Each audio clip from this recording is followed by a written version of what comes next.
What's up, guys? Jumping into a video today for you on high temp or high wear ceramic tiles.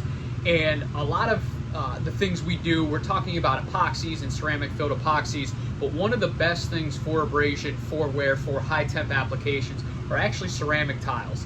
And one of the big reasons for this is when we're dealing with epoxies and things that are thermoset resins or anything like that, those have what's called a glass transition temperature. And for epoxies, those can range from 150 degrees, 200 degrees, 300 degrees, really not up into 400 degrees, but in that range. And for you guys, what this means is once you hit that glass transition temperature, let's say the temperature for this particular epoxy is 300 degrees Fahrenheit, what will happen is that epoxy will actually start to soften, all right? And to us, you know, at 301 degrees where it's beginning to soften, for us, it may still be hard, but mechanically, it's now losing a lot of its properties. And we're talking orders of magnitude here where those start to fall off, both mechanical strength, resistance to abrasion, erosion, things of that nature. Corrosion-wise, not so much until you start to chemically degrade the coating, but from a mechanical perspective, we're losing a lot of our strength there. And so with the ceramic tiles and where these play in particular, a application just came to me for an FGD duct, all right? And what was happening is they're seeing abrasive failure within the system, and to my knowledge, they're using a glass flake epoxy in there for the corrosion resistance, which, by the way, is an awesome system, right? There's nothing wrong with that system. It's great. I recommend them all the time for highly corrosive environments. In this particular case, the high temperature is causing that system to soften, and then the fly ash going through it is actually eating through it at a much quicker rate because it did soften. Now, again, even though this is softening, you know, to us it's not, but mechanically it is. If you looked at it under a microscope, you're beginning to see some changes. From an adhesion standpoint, you're still maintaining a lot of properties, especially if you're not too far above that glass transition temperature. So in this case, they're operating about 375 degrees, which the resins we have will go to about 450, but from a corrosion standpoint, 450 is about when that resin starts to degrade, blacken, fall apart. But beneath that, it will still work from a corrosion perspective.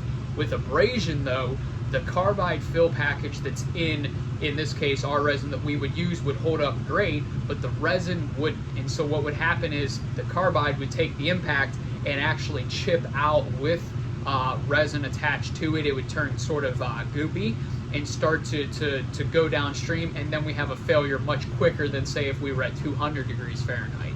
All right, and so where these tiles come into play is two things. One, when you're dealing with tiles, those ceramic tiles, in the case of what we're recommending, all the way through, that's 100% ceramic. The highest percentage for example, one of my coatings is about 60% ceramic, so it's still a pretty high ceramic content, but in terms of abrasion resistance, that's coming from the ceramic, so 40% of that coating isn't abrasion resistant. Now, there's a whole number of cases where, hey, we just can't put in tile, or we like a coating, it's not that aggressive, right, where that coating at 60% would do phenomenal. But in this case, or in this particular application, that would actually hold true.